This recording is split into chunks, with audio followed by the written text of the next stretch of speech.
السلام علیکم ورحمۃ اللہ وبرکاتہ۔ وعلیکم السلام ورحمۃ اللہ وبرکاتہ۔ عالم اسلام کے مسلمانوں کے لیے ایک خوشخبری۔ باب العلم انواریہ ایجوکیشنل سوسائٹی کے تحت چلنے والا ادارہ جامعہ انواریہ کے زیر اہتمام قرآن مجید کی تفسیر کے علاوہ حدیث شریف و فقہ کی مشہور و معروف معتبر و مستند صحاح ستہ کو ملا کر جملہ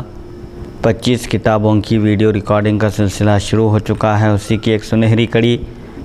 جامع ترمذی شریف کا درس بھی ہے جو الحمدللہ جاری و ساری ہے۔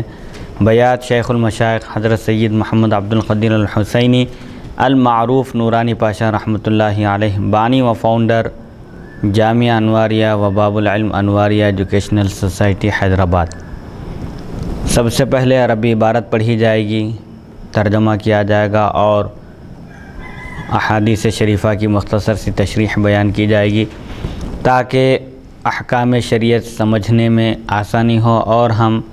آسانی کے ساتھ ان پر عمل پیرا ہو سکیں۔ اللہ تعالیٰ سے دعا ہے کہ وہ ہم کو سننے اور سنانے سے زیادہ احکام شریعت پر عمل کرنے کی توفیق عطا فرمائے، آمین۔ مناقب کے بیان کی آج کی یہ 6ٹی نشست ہے۔ آج کی نشست کا آغاز حدیث نمبر 3840 سے ہوتا ہے۔ خلیفہ راشد سیدنا عثمان بن عفان رضی اللہ عنہ کے فضائل اور مناقب کا عنوان ہے۔ بسم اللہ الرحمن الرحیم۔ مناقب عثمان بن عفان رضی اللہ عنہ وله کنیتان یقال ابو عمرو و ابو عبداللہ۔ حدثنا قتیبۃ حدثنا عبد العزیز بن محمد عن سہیل بن ابی صالح عن ابی ہریرہ ان رسول اللہ صلی اللہ علیہ وسلم كان على حراء هو وابو بکر وعمر وعثمان وعلی وطلحة والزبیر فتحركت الصخرة فقال النبی صلی اللہ علیہ وسلم اهدأ فما عليك الا نبی وصدیق او شہید۔ وفي الباب عن عثمان وسعید بن زید وابن عباس وسہل بن سعد وانس بن مالک وبریدۃ الاسلمی۔ هذا حدیث صحیح۔ سیدنا عثمان بن عفان رضی اللہ عنہ کے فضائل اور مناقب کا بیان۔ آپ کی 2 کنیتیں تھیں، ایک ابو عمرو اور دوسری کنیت ابو عبداللہ۔ حضرت سیدنا عثمان بن عفان رضی اللہ عنہ تیسرے خلیفہ ہیں، خلیفہ راشد۔ حضور اکرم صلی اللہ علیہ وسلم کے وصال با کمال کے بعد ساری امت نے سیدنا ابو بکر صدیق رضی اللہ عنہ کو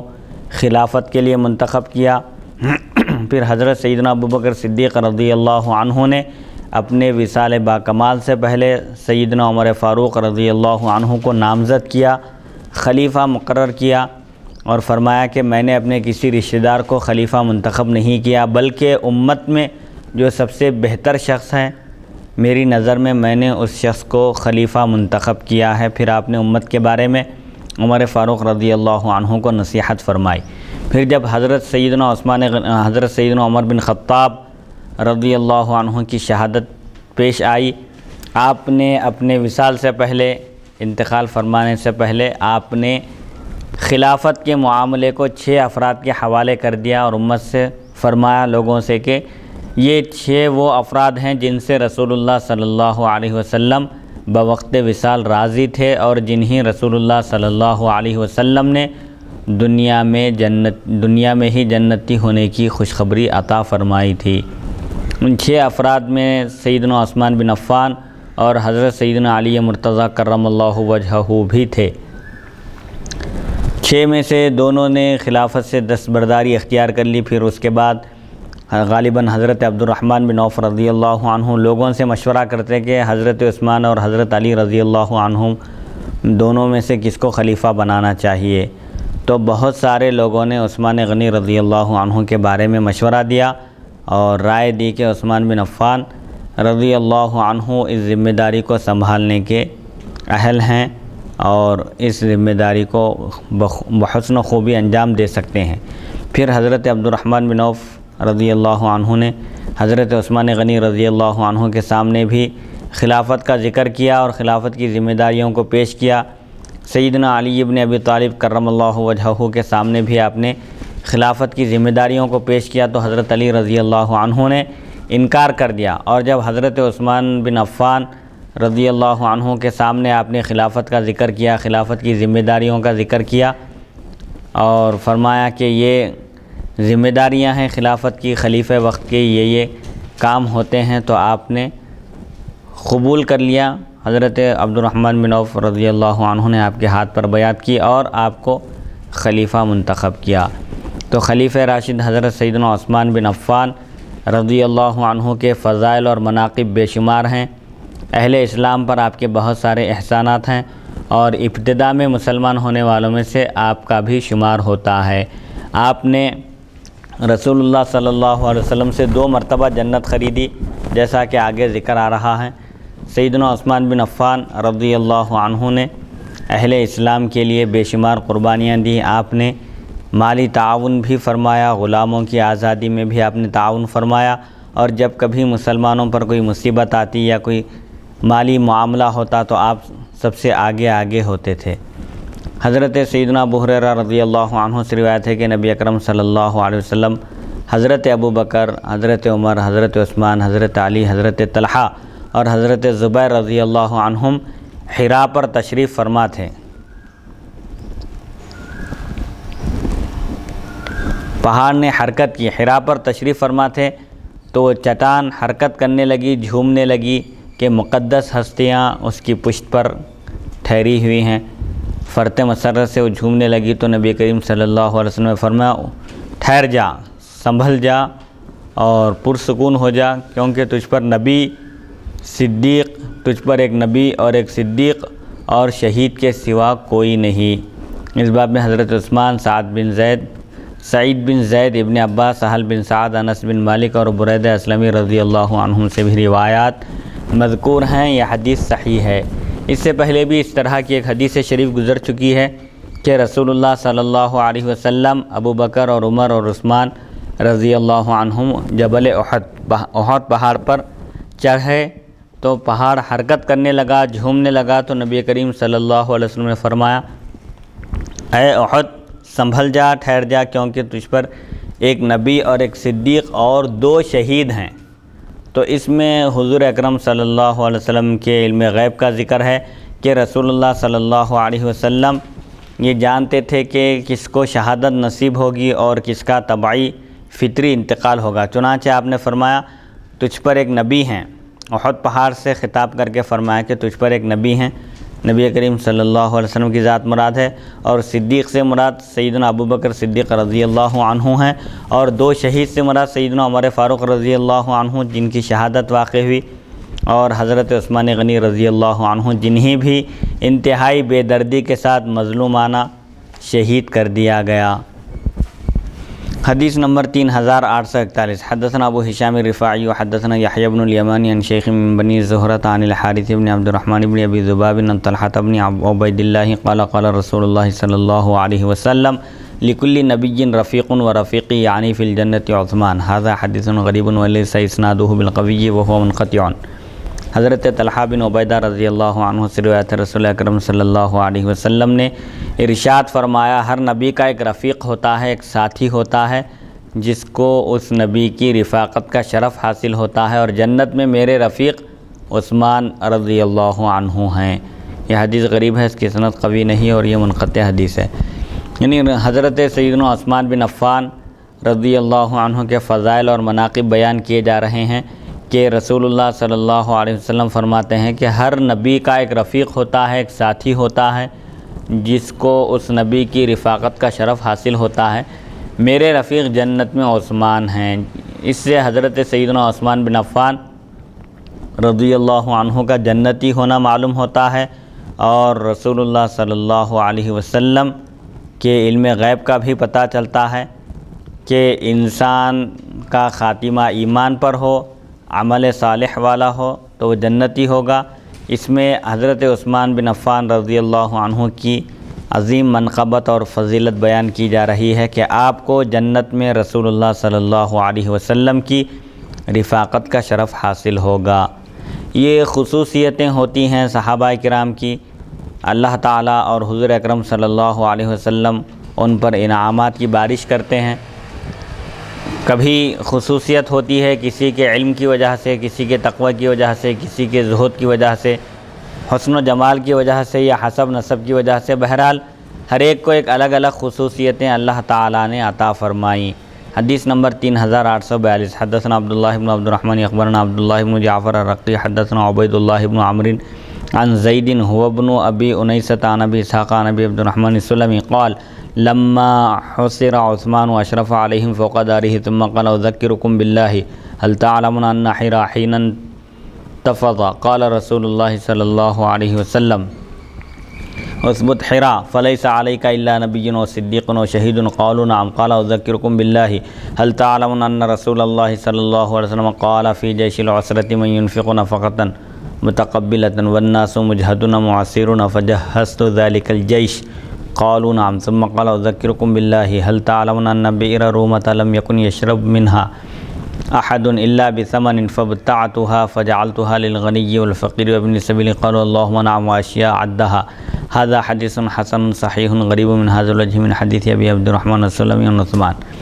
حضرت ابو عبد الرحمن سلمی رضی اللہ عنہ سے روایت ہے جب حضرت عثمان غنی رضی اللہ عنہ کا محاصرہ کیا گیا، سیدنا عثمان بن عفان رضی اللہ عنہ کی شہادت کا جب وقت آیا تو مخالفین نے، دشمنان اسلام نے آپ کے گھر کا محاصرہ کیا اور آپ کو آپ کے گھر میں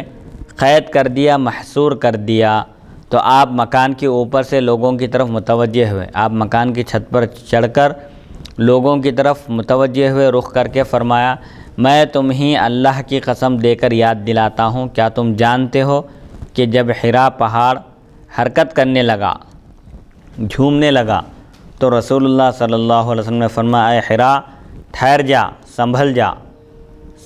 تجھ پر ایک نبی اور ایک صدیق اور ایک شہید ہیں۔ یعنی رسول اللہ صلی اللہ علیہ وسلم نے مجھے شہادت کی خوشخبری دی ہے۔ ایک پہاڑ پر اتفاق سے رسول اللہ صلی اللہ علیہ وسلم کے ساتھ میں بھی موجود تھا اور صدیق اکبر رضی اللہ عنہ بھی موجود تھے، تو رسول اللہ صلی اللہ علیہ وسلم نے پہاڑ سے خطاب کر کے فرمایا تھا کہ پہاڑ تھم جا، سنبھل جا، کیونکہ تجھ پر ایک نبی ہیں اور صدیق ہیں اور ایک شہید ہیں۔ تو وہاں پر شہید سے مراد حضرت سیدنا عثمان بن عفان رضی اللہ عنہ کی ذات گرامی ہے، کیونکہ صدیق اکبر رضی اللہ عنہ کا طبعی وصال ہوا، فطری وصال ہوا۔ رسول اللہ صلی اللہ علیہ وسلم تو نبی ہیں، صدیق سے مراد ابو بکر صدیق رضی اللہ عنہ ہیں، اور شہید سے مراد عثمان غنی رضی اللہ عنہ ہیں۔ رسول اللہ صلی اللہ علیہ وسلم نے پہلے ہی پیشن گوئی فرما دی کہ عثمان بن عفان رضی اللہ عنہ کو شہادت کے مرتبے سے سرفراز کیا جائے گا۔ تو آپ نے لوگوں کو قسم دے کر یاد دلایا اور فرمایا کیا تم بھول گئے کہ ایک مرتبہ ایسا واقعہ پیش آیا تھا، میں بھی رسول اللہ صلی اللہ علیہ وسلم کے ساتھ موجود تھا، تو آپ نے مجھے شہید کے لقب سے نوازا تھا اور یہ اطلاع دی تھی کہ مجھے شہادت نصیب ہوگی۔ تو انہوں نے کہا ہاں ہم کو یاد ہے، ہم جانتے ہیں، رسول اللہ صلی اللہ علیہ وسلم نے اس طرح فرمایا تھا، اس موقع پر آپ بھی موجود تھے۔ پھر آپ نے فرمایا میں تم کو اللہ کی قسم دے کر یاد دلاتا ہوں، کیا تم جانتے ہو کہ رسول اللہ صلی اللہ علیہ وسلم نے تنگی کے لشکر کے بارے میں فرمایا کہ تنگی کے جیش عسرت یعنی غزوہ تبوک کے موقع پر رسول اللہ صلی اللہ علیہ وسلم نے فرمایا کون ہے جو مقبول نفقہ خرچ کرے، یعنی جو اس وقت خرچ کرے گا، غازی اور مجاہدین کی مدد کرے گا، ان کے لیے لشکر کا سامان، جنگی ہتھیار فراہم کرے گا۔ اس وقت لوگ مشقت و تنگ دستی میں مبتلا تھے، جیش عسرت کہا گیا اس کو۔ غزوہ تبوک کے موقع پر مالی تعاون کا مسئلہ آ گیا تو رسول اللہ صلی اللہ علیہ وسلم نے ترغیب دی اور فرمایا کہ کون ہے جو اس وقت مقبول خرچ کرے، یعنی جو خرچ کرے گا وہ اللہ کی بارگاہ میں قبول ہوگا، گارنٹی ہے اس کے قبول ہونے کی۔ رسول اللہ صلی اللہ علیہ وسلم فرماتے ہیں یہ مقبولیت کا وقت ہے، جو کون ہے جو مقبول نفقہ خرچ کرے، جبکہ لوگ اس وقت مشقت میں، تنگ دستی میں مبتلا تھے، ہتھیار بھی مکمل فراہم نہیں تھے اور کھانے پینے کی اشیاء کی بھی کمی تھی۔ تو میں نے لشکر کی تیاری میں بھرپور حصہ لیا۔ حضرت عثمان بن عفان رضی اللہ عنہ فرماتے ہیں کہ میں نے اس لشکر کے لیے ساز و سامان فراہم کیا۔ تاریخ میں بتایا گیا ہے کہ تقریباً آپ اس وقت سب سے زیادہ تعاون حضرت عثمان بن عفان رضی اللہ عنہ کا رہا۔ آپ نے گھوڑوں کے ذریعے اور جنگی سامان کے ذریعے لشکر کو مدد پہنچائی اور آپ نے پھر اس موقع پر جب لوگ آپ کے خون کے پیاسے ہو گئے تھے، آپ کی شہادت کے درپے ہو گئے تھے اور آپ کے گھر کا محاصرہ کر لیے تھے، اس موقع پر آپ نے ان کو یاد دلا کر فرمایا کیا تم بھول گئے؟ ایک وقت ایسا بھی آیا تھا جب ایک غزوہ ہونے والا تھا، ایک جنگ ہونے والی تھی، لیکن جنگ کے لیے ساز و سامان فراہم نہیں تھا، مجاہدین کے پاس ہتھیار بھی نہیں تھے اور سواری کے لیے گھوڑے اور اونٹ بھی نہیں تھے۔ ایسے موقع پر جب رسول اللہ صلی اللہ علیہ وسلم ترغیب دے رہے تھے، میں آگے بڑھا، سب سے زیادہ تعاون پیش کیا، غالباً 900 گھوڑے یا کچھ آپ اس وقت پیش کیے تھے اس لشکر کے لیے، اور سب سے زیادہ تعاون فرمائے تھے۔ تو لوگوں نے کہا، محاصرین جنہوں نے آپ کے گھر کا گھیراؤ کر رکھا تھا، انہوں نے کہا ہاں آپ نے اس طرح کیا ہے، یہ آپ کی بڑی قربانی ہے جو آپ نے اسلام کے لیے پیش کی۔ آپ نے فرمایا میں تمہیں اللہ کی قسم دے کر یاد دلاتا ہوں، کیا تم جانتے ہو کہ بئر روما سے کوئی شخص بلا قیمت پانی نہیں پی سکتا تھا؟ جب مسلمان مکے سے ہجرت کر کے مدینہ منورہ حاضر ہوئے، تشریف لائے، تو مدینہ منورہ میں ایک کنواں تھا جس کا نام تھا روما، بئر روما۔ اس کنویں کا پانی انتہائی شیریں اور میٹھا تھا، اور اس کنویں کا مالک ایک یہودی تھا جو بغیر پیسوں کے پانی فروخت نہیں کرتا تھا، پانی نہیں دیتا تھا، اور اس وقت مسلمانوں کے لیے پینے کے پانی کی بڑی مشکل تھی، ہر مرتبہ خرید کر پینا آسان نہیں تھا۔ تو مسلمانوں نے رسول اللہ صلی اللہ علیہ وسلم سے شکایت کی اور عرض کیا کہ بئر روما کا پانی انتہائی میٹھا ہے اور مسلمانوں کے لیے اس کی سخت ضرورت ہے، اور اس کنویں کا مالک ایک یہودی ہے جو بلا قیمت پانی نہیں دیتا۔ تو حضور صلی اللہ علیہ وسلم نے بئر روما کے مالک یہودی سے فرمایا کہ تم اس کنویں کو مسلمانوں پر وقف کر دو، اس کے بدلے میں تم کو قیامت کے دن جنت عطا کروں گا۔ تو اس نے کہا کہ میری گزر بسر بئر روما پر ہی ہے، اس کنویں کے پانی کو فروخت کر کے میں اپنے بال بچوں کا پیٹ پالتا ہوں، ان کی نگرانی کرتا ہوں اور ان کی نگہداشت اسی کنویں کے پانی کے ذریعے ہوتی ہے، لہٰذا میں اس کو کیسے وقف کر سکتا ہوں، فری میں دے سکتا ہوں۔ تو حضرت عثمان بن عفان رضی اللہ عنہ کو جب معلوم ہوا یہ صورتحال ہے اور بئر روما کے مالک یہودی نے اس کنویں کو مسلمانوں کے لیے وقف کرنے سے اور مسلمانوں کو فری پانی فراہم کرنے سے انکار کر دیا،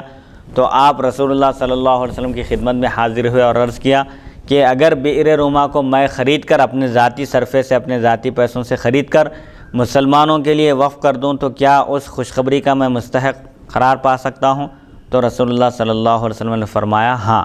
تو آپ نے 35,000 درہم چاندی کے سکے اس کنویں کے مالک کو عطا کر کے اس کنویں کو خریدا اور اس کو مسلمانوں پر وقف کر دیا۔ تو اس حدیث مبارک سے اور اس واقعے سے حضرت عثمان غنی رضی اللہ عنہ کے کیا مفتی صاحب اس سے یہ بات ثابت ہوتی ہے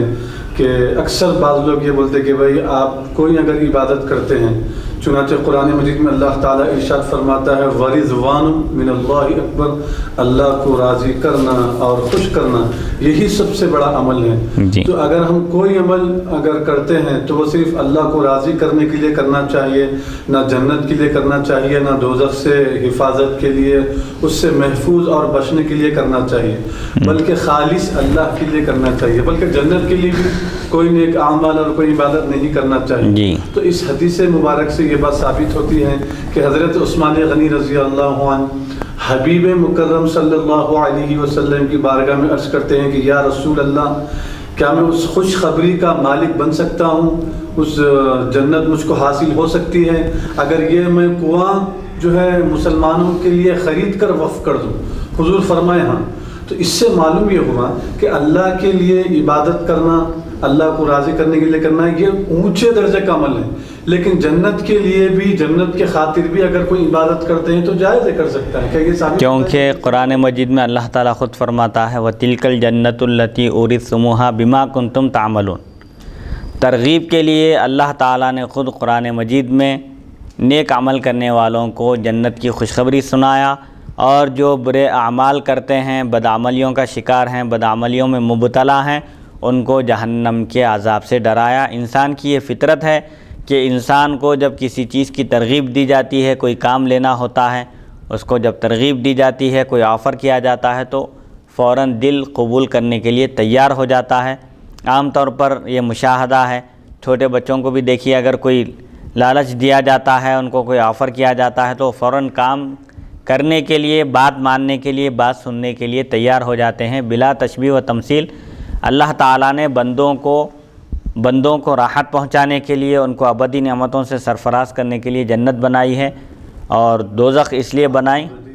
یعنی ہمیشہ رہنے والی نعمت ہے۔ اور کفار اور مشرکین کے لیے اللہ نے جہنم تیار کی ہے اور مسلمانوں کو سے ڈرایا ہے، اگر تم برے عمل کرو گے تو جہنم میں داخل کر دیے جاؤ گے۔ لہٰذا اصل تو یہ ہے کہ کوئی عبادت جنت کی خواہش میں یا جنت کی طمع میں یا دوزخ میں داخل ہونے سے بچنے کے لیے نہیں، صرف اللہ کی خوشنودی کے لیے ہونا ہے۔ یہ اعلیٰ درجے کا عمل ہے۔ جب صوفیاء کرام کا یہ عمل ہے کہ وہ جو بھی عبادت کرتے ہیں اس سے ان کا مقصد صرف اور صرف اللہ تعالیٰ کی رضامندی ہوتا ہے، تو یہ تو صحابہ کرام ہیں جن کا درجہ اولیاء سے بھی بدرجہ بڑا ہوا ہے۔ کوئی قطب یا کوئی ولی بھی ایک صحابی کے درجے کو نہیں پہنچ سکتا، اگرچہ کہ وہ زندگی بھر عبادتیں کریں، مجاہدات کریں، ریاضتیں کریں اور اپنی پوری زندگی عبادت الہی میں صرف کر دے، اس کے باوجود کوئی ایک ولی، کوئی اپنے وقت کا قطب بھی ایک صحابی کے درجے کو نہیں پہنچ سکتا۔ تو حضرت عثمان بن عفان رضی اللہ عنہ نے جو فرمایا کہ جب رسول اللہ صلی اللہ علیہ وسلم نے اس یہودی کو یہ آفر کیا تھا تو اس نے قبول کرنے سے انکار کر دیا، تو آپ اس میں آگے بڑھ گئے، سبقت لے گئے رسول اللہ صلی اللہ علیہ وسلم کی اور اللہ کی خوشنودی حاصل کرنے کے لیے کہ میری ذات سے اگر مسلمانوں کو فائدہ ہو سکتا ہے تو یہ میرے لیے باعث اجر و ثواب ہے، اللہ کے پاس آخرت کا ایک ذخیرہ ہے۔ اس خیال سے، اس نیت سے، نیت پر بھی مومن کے عمل کا دار و مدار ہے۔ نیت المؤمن خیر من عملہ، مومن کی نیت اس کے عمل سے بہتر ہے۔ ایک مومن ہے جس کے پاس مال و دولت نہیں ہے لیکن اس کی نیت اچھی ہے، اگر میرے پاس مال و دولت ہوتی تو ضرور میں اس کے ذریعے غریبوں کی مدد کرتا، مسکینوں کے کام آتا اور جو پریشان حال لوگ ہیں ان کی پریشانیوں کو دور کرتا، تاکہ میں اس کے ذریعے اللہ کی خوشنودی حاصل کروں اور جنت میں جانے کا مستحق قرار پاؤں۔ تو یہ جنت کی طلب میں یا دوزخ کے عذاب سے بچنے کے لیے عبادت کرنا یہ اگرچہ کہ جائز ہے، لیکن جو اعلیٰ درجے کے لوگ ہوتے ہیں، جن کے مراتب بلند ہوتے ہیں، درجات، وہ لوگ اپنے ہر عمل سے صرف اور صرف اللہ کی خوشنودی طلب کرتے ہیں۔ جب متقی پرہیزگار صوفیاء کرام کا یہ حال ہے تو صحابہ تو ان سے بڑھ کر اعلیٰ مراتب اور درجات کے حامل ہیں۔ اللہ تعالیٰ نے ہر ایک صحابی سے جنت کا وعدہ کیا ہے، وَكُلًّا وَعَدَ اللَّهُ الْحُسْنَى، ہر صحابی سے اللہ کا وعدہ ہے کہ وہ جنت میں داخل کرے گا۔ تو جنت کی طلب میں عمل کرنا یہ بھی جائز ہے، لیکن اعلیٰ درجے کی عبادت یہ ہے اور اعلیٰ درجے کا کمال یہ ہے کہ انسان عبادت سے صرف اللہ تعالیٰ کی ذات کا ارادہ کرے، اللہ تعالیٰ کی خوشنودی طلب کرے۔ یہ بات کیوں مفتی صاحب اکثر کہی جاتی ہے اور کتابوں میں بھی غالباً میں جو ہے کئی کتابوں میں پڑھا بھی ہوں، جی، میرے مطالعہ میں یہ چیزیں آئی بھی ہیں جی، کہ صحابی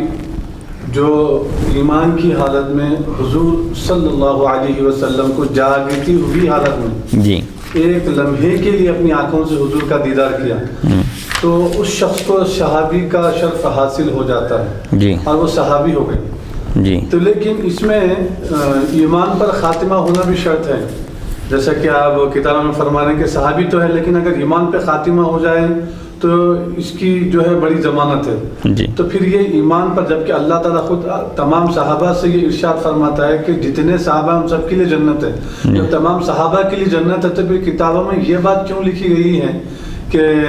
صحابی کے ساتھ ایمان پر خاتمہ ہونا بھی شرط ہے؟ جی، ایسا لکھنے کی وجہ کیا ہے جبکہ اللہ خود تمام صحابہ سے یہ وعدہ کر رہا ہے؟ جی، بقول ابھی آپ نے فرمایا کہ اللہ تمام صحابہ سے یہ وعدہ کیا ہے کہ ان تمام کو جنت میں داخل فرمائے گا۔ جی، شرط یہ ہے صحابیت کے لیے کہ حالت ایمان میں رسول اللہ صلی اللہ علیہ وسلم کا دیدار نصیب ہو اور پھر ایمان ہی پر ان کا انتقال ہو، یہ شرط ہے صحابیت پر باقی رہنے کے لیے۔ اور اللہ تعالیٰ نے ہر صحابی سے جنت کا وعدہ کیا ہے۔ اللہ تعالیٰ جانتا ہے جن کے بارے میں کہ ان کا خاتمہ ایمان پر ہوگا وہ جنتی ہیں، جیسا کہ ایک صاحب کا واقعہ ہے، حضور صلی اللہ علیہ وسلم سے آ کر درخواست کیے کہ مجھے مال و دولت کی ضرورت ہے، اب دعا فرمائیے کہ اللہ تعالیٰ میرے مال و دولت میں اضافہ کرے۔ تو رسول اللہ صلی اللہ علیہ وسلم نے فرمایا کہ تمہارے لیے اللہ نے جو عطا کیا ہے وہ بہتر ہے، زیادہ کی طلب نہ کرو۔ لیکن وہ اصرار کیے، رسول اللہ صلی اللہ علیہ وسلم کے حق میں دعا فرمائے، مال و دولت کی اتنی کثرت ہو گئی، اتنے بکریاں، اتنے اونٹ اور اتنے جانور ہو گئے ان کے پاس کہ جو 5 وقتہ نمازوں کے لیے وہ حاضر ہوتے تھے رسول اللہ صلی اللہ علیہ وسلم کے پیچھے نماز پڑھنے کا شرف حاصل کرنے کے لیے۔ نمازیں جاتی رہی، وہیں پڑھتے رہے، جانوروں میں اور وہ بکریوں کو، اونٹوں کو چرانے میں، ان کی نگہداشت میں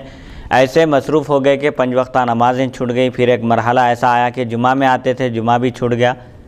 ایسے کچھ واقعات بیان کیے گئے ہیں کہ بعض لوگوں کا خاتمہ ایمان پر نہیں ہوا، اس لیے یہ شرط لگائی گئی ہے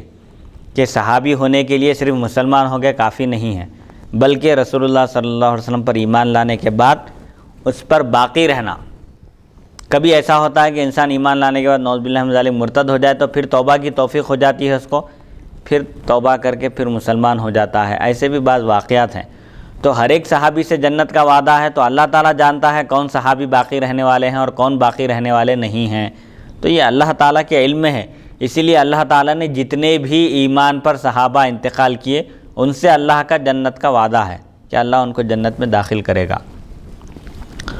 تو اس سے یہ معلوم ہوتا ہے۔ اچھا، حضرت سیدنا عثمان بن عفان رضی اللہ عنہ نے بئر روما کو خریدا اور اس کو مسلمانوں پر وقف کر دیا، عام کر دیا اس کے پانی کے افادے کو کہ مالدار بھی پی سکتا ہے،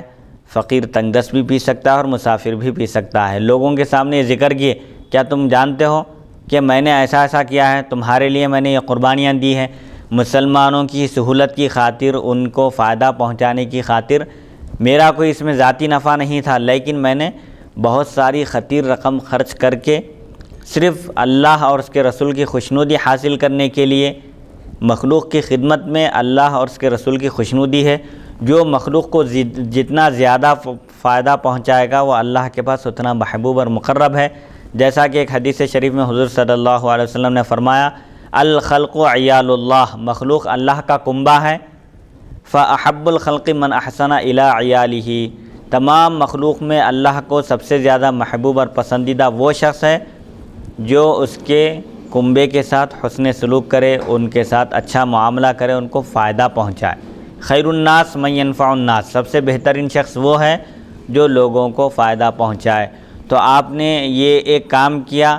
پھر اس کا ذکر کیا تو لوگوں نے کہا ہاں، جنہوں نے آپ کا گھیراؤ کیا تھا، آپ کو محصور کر دیا تھا اور آپ کے خون کے پیاسے ہو گئے تھے، انہوں نے کہا ہاں، اور آپ نے کئی چیزیں اس وقت شمار کی، اور شمار کرنے کا مقصد یہ تھا کہ جس شخص کے اس قدر احسانات ہوں اسلام پر، اہل اسلام پر، مسلمانوں پر، کیا اس شخص کا قتل جائز ہو سکتا ہے؟ میں تمہارا محسن ہوں، اللہ نے مجھے دولت عطا کی تو میں نے اس دولت کا استعمال صرف اور صرف مخلوق کے فائدے کے لیے کیا، اپنے ذاتی مفادات کے لیے نہیں۔ چنانچہ حضرت عثمان بن عفان رضی اللہ عنہ کا ایک واقعہ بھی ہے۔ حضرت عمر بن خطاب رضی اللہ عنہ کے عہد مبارک میں قحط پڑ گیا اور کھانے پینے کی اتنی مشکل ہو گئی تھی کہ لوگ پریشان تھے۔ حضرت عثمان بن عفان رضی اللہ عنہ کا تجارتی قافلہ مال لانے کے لیے گیا ہوا تھا اور آپ کا قافلہ آنے والا ہے بول کر معلوم ہوا، جس پر اناج تھا، بہت سارا اناج کے تھیلے تھے، اونٹوں پر غالباً 40 یا اس سے زائد کچھ اونٹ تھے۔ تو خلیفہ وقت حضرت سیدنا عمر فاروق رضی اللہ عنہ نے حضرت عثمان بن عفان رضی اللہ عنہ سے ملاقات کی نماز کے بعد اور بیٹھ کر آپ سے گفتگو کی اور فرمایا کہ اس وقت مسلمان پریشان حال ہیں، قحط سالی کا شکار ہیں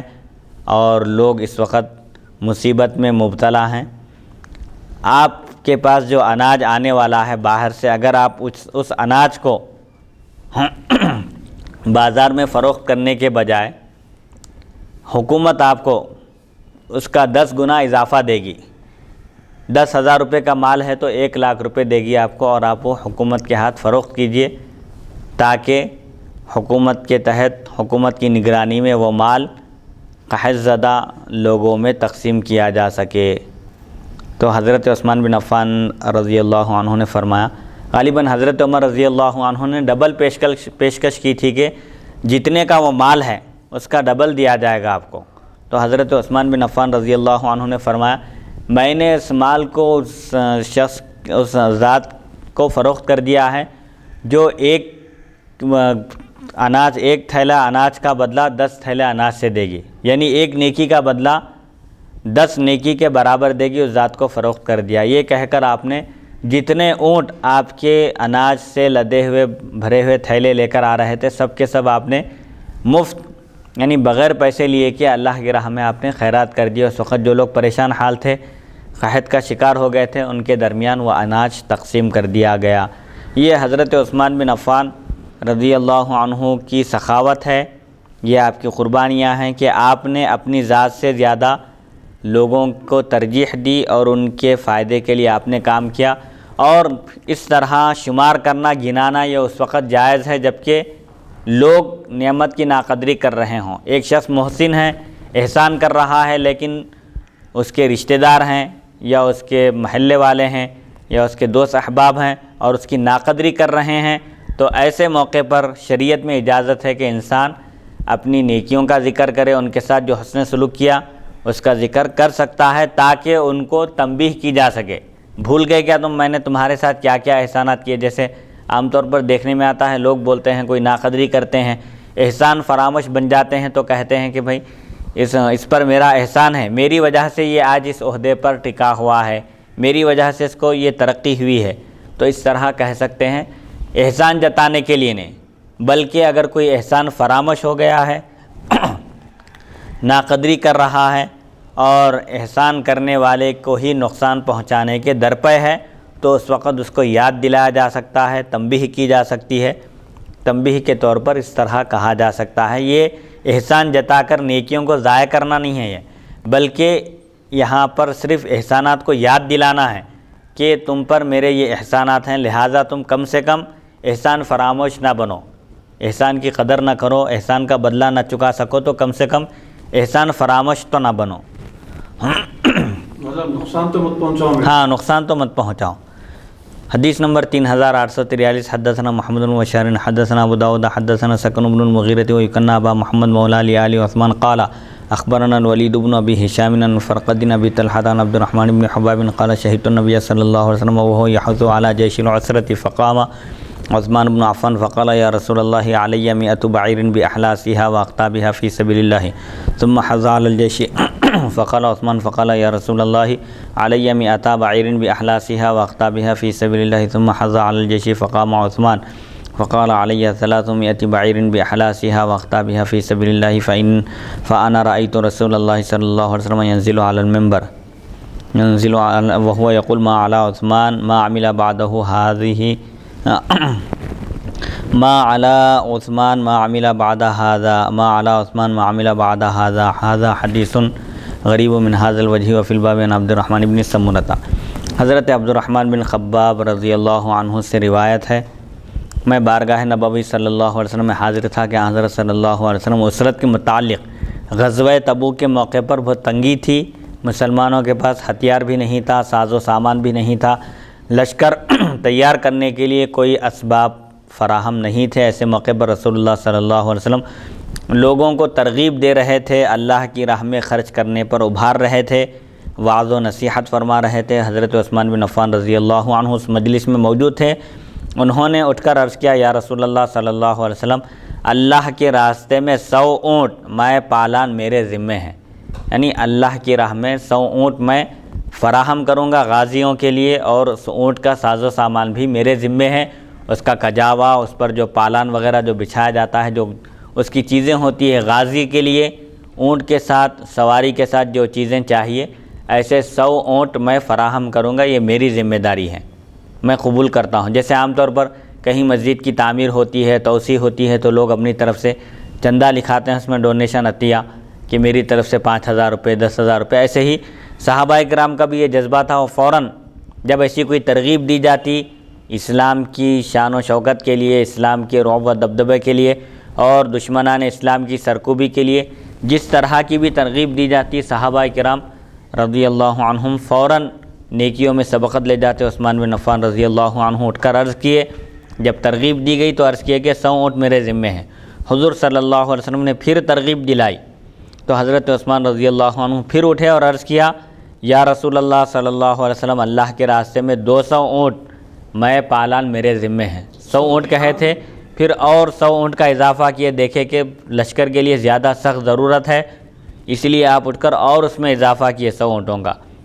سبحان اللہ۔ حضور صلی اللہ علیہ وسلم نے تیسری مرتبہ ترغیب دلائی تو پھر حضرت عثمان رضی اللہ عنہ پھر اٹھے اور عرض کیا میرے ذمے اللہ کے راستے میں پالانوں کے ساتھ 300 اونٹ کی ذمہ داری ہے، 300 اونٹ میں فراہم کروں گا۔ سبحان اللہ، سبحان حضرت عبد الرحمن فرماتے ہیں میں نے دیکھا نبی اکرم صلی اللہ علیہ وسلم ممبر سے نیچے تشریف لائے یہ فرماتے ہوئے کہ اس کے بعد عثمان جو بھی عمل کرے ان پر کوئی گناہ نہیں۔ ہائے ہائے ہائے، یہ بات آپ نے 2 مرتبہ فرمائی۔ سبحان عثمان بن عفان رضی اللہ عنہ کی مغفرت ہو گئی ہے، ان کے لیے اتنی بڑی خوشخبری رسول اللہ صلی اللہ علیہ وسلم نے عطا فرمائی کہ اس کے بعد اگر عثمان سے کوئی گناہ بھی ہو جائے، اگر ان سے کوئی گناہ بھی ہو جائے تو اس کا مواخذہ نہیں ہوگا۔ لیکن یہ صحابہ کرام تھے، اتنی خوشخبریاں ملنے کے باوجود ہمیشہ وہ اللہ کے عذاب سے خوفزدہ رہتے تھے۔ خوف اور خشیت کا یہ حال تھا کہ وہ لوگ عبادتوں کا بھی اہتمام کرتے تھے اور حقوق العباد بھی ادا کرتے تھے، خلافت کی ذمہ داریوں کو بھی سنبھالتے تھے اور اللہ کو راضی کرنے کے کام بھی کرتے تھے۔ کبھی ان سے کوئی ایسا عمل سرزد نہیں ہوا جس کی وجہ سے وہ گرفت میں آئیں، حالانکہ ان کو یہ خوشخبری دی گئی کہ اس کے بعد اگر ان سے کوئی گناہ بھی ہو جائے، اگر وہ کوئی گناہ کریں بھی تو ان کا مواخذہ نہیں ہوگا، ان کی گرفت نہیں ہوگی۔ اس کے باوجود وہ لوگ عمل کے دامن کو مضبوطی سے تھامے ہوئے تھے۔ یہ بھی حضرت عثمان بن عفان رضی اللہ عنہ کا احسان ہے کہ غزوہ تبوک کے موقع پر جب اسلامی لشکر کو سخت ضرورت تھی آپ نے مکمل تعاون فرمایا اور رسول اللہ صلی اللہ علیہ وسلم کی اس عظیم خوشخبری کے مستحق قرار پائے۔ حدیث نمبر 3844، حدثنا محمد بن اسماعیل حدثنا حسین بن واقع الرملی حدثنا زمرة عن ابن شوذب عن عبد الله بن القاسم عن كثير مولى عبد الرحمن بن سمرة قال جاء عثمان إلى النبي صلى الله عليه وسلم ب1000 دينار قال الحسن بن واقع وفي موضع آخر من كتاب في كمه حين جهز جيش العسرة فنثرها في حجره قال عبد الرحمن فرأيت النبي صلى الله عليه وسلم يقلبها في حجره ويقول ما ضر عثمان ما عمل بعد اليوم مرتين۔ هذا حدیث حسن غریب من هذا الوجه۔ حضرت عبد الرحمن بن سمرہ رضی اللہ عنہ سے روایت ہے حضرت عثمان رضی اللہ عنہ 1000 دینار لے کر بارگاہ رسالت میں آپ صلی اللہ علیہ وسلم میں حاضر ہوئے۔ 1000 دینار سونے کے سکے ہوتے ہیں، دینار درہم چاندی کا سکہ۔ تو غزوہ تبوک کے موقع پر جب اسلامی لشکر کو ضرورت تھی مالی مدد کی اور سواریوں کی تو حضرت عثمان بن عفان رضی اللہ عنہ نے 1000 دینار اور 300 اونٹ ساز و سامان کے ساتھ فراہم کیے۔ وہ 1000 دینار لے کر حاضر ہوئے۔ حسن بن واقع نے کہا اس وقت حضرت صلی اللہ علیہ وسلم جیش عسرت کی تیاری کر رہے تھے، جس وقت عثمان بن عفان رضی اللہ عنہ 1000 دینار لے کر خدمت میں حاضر ہوئے۔ وفی موضع آخر من کتابی فی کمہ، اچھا اور ایک ان کی کتاب میں ایک دوسری جگہ یہ ہے فی کمہ، اپنی آستین میں لے کر حاضر ہوئے۔ حضرت عثمان بن عفان رضی اللہ عنہ 1000 دینار اپنی آستین میں لے کر جس وقت رسول اللہ صلی اللہ علیہ وسلم جیش عسرت کی تیاری کر رہے تھے اس موقع پر 1000 دینار لے کر حاضر ہوئے۔ آپ صلی اللہ علیہ وسلم نے وہ رقم لی، یعنی حضرت عثمان بن عفان رضی اللہ عنہ نے وہ رقم حضور صلی اللہ علیہ وسلم کی گود میں ڈال دی۔ حضرت عبد الرحمن فرماتے ہیں میں نے نبی اکرم صلی اللہ علیہ وسلم کو دیکھا، آپ انہیں اپنی گود میں الٹ پلٹ کر رہے تھے اور فرما رہے تھے آج کے بعد عثمان جو بھی عمل کریں انہیں کوئی نقصان پہنچنے والا نہیں ہے۔ یہ بات آپ نے 2 مرتبہ ارشاد فرمائی۔ عثمان بن عفان رضی اللہ عنہ 1000 دینار لے کر خدمت اقدس میں حاضر ہوئے۔ جیش عسرت کے موقع پر جب تنگی کا زمانہ تھا اور لشکر کے لیے ساز و سامان، ہتھیار اور ان کی ضرورتوں کو پورا کرنے کے لیے مالی تعاون کی ضرورت تھی، ایسے موقع پر عثمان بن عفان رضی اللہ عنہ نے 1000 دینار لا کر رسول اللہ صلی اللہ علیہ وسلم کی گود میں ڈال دیا۔ تو آپ صلی اللہ علیہ وسلم ان دیناروں کو اوپر نیچے کر رہے تھے، الٹ پلٹ کرتے ہوئے یہ فرما رہے تھے، یہ عظیم خوشخبری عثمان بن عفان رضی اللہ عنہ کو عطا فرما رہے تھے کہ عثمان بن عفان رضی اللہ عنہ آج کے بعد جو بھی عمل کریں ان کو کچھ نقصان پہنچنے والا نہیں ہے۔ اگر خدا نخواستہ ان سے گناہ بھی ہو جائے تو ان کی گرفت نہیں ہوگی، اللہ مواخذہ نہیں فرمائے گا، ان کی اللہ نے مغفرت فرما دی ہے۔ اور ایک موقع پر بھی رسول اللہ صلی اللہ علیہ وسلم نے جو جنگ بدر میں شریک ہونے والے صحابہ کو عظیم خوشخبری عطا فرمائی کہ اللہ تعالیٰ نے جنگ بدر میں شریک ہونے والے صحابہ سے فرمایا کہ اعملوا ما شئتم فقد غفرت لکم، اب تم جو چاہے عمل کرو، میں نے تمہاری مغفرت کر دی، سبحان اللہ۔ تمہاری مغفرت ہو چکی ہے، اب اگر تم سے گناہ بھی ہو جائے تو کوئی مواخذہ نہیں ہوگا۔ لیکن اس کے باوجود صحابہ کرام کا یہ عمل بتاتا ہے، ان کا یہ طریقہ کہ انہوں نے کبھی بھی اللہ کو ناراض کرنے والا کوئی کام نہیں کیا۔ اتنی عظیم خوشخبریاں ملنے کے باوجود، دنیا ہی میں جنتی ہونے کی خوشخبری دیے جانے کے باوجود انہوں نے کبھی عمل کے دامن کو نہیں چھوڑا، بلکہ عمل کرتے رہے، اللہ کی ذات سے امید کرتے رہے۔ تو اب جن کا قطعی جنتی ہونا یقینی ہے، معلوم ہے، رسول اللہ صلی اللہ علیہ وسلم نے خود فرمایا اور اللہ تعالیٰ نے بھی قرآن مجید میں وعدہ کیا۔ ان کا یہ حال تھا کہ وہ اللہ کے خوف اور خشیت سے اس قدر رویا کرتے تھے کہ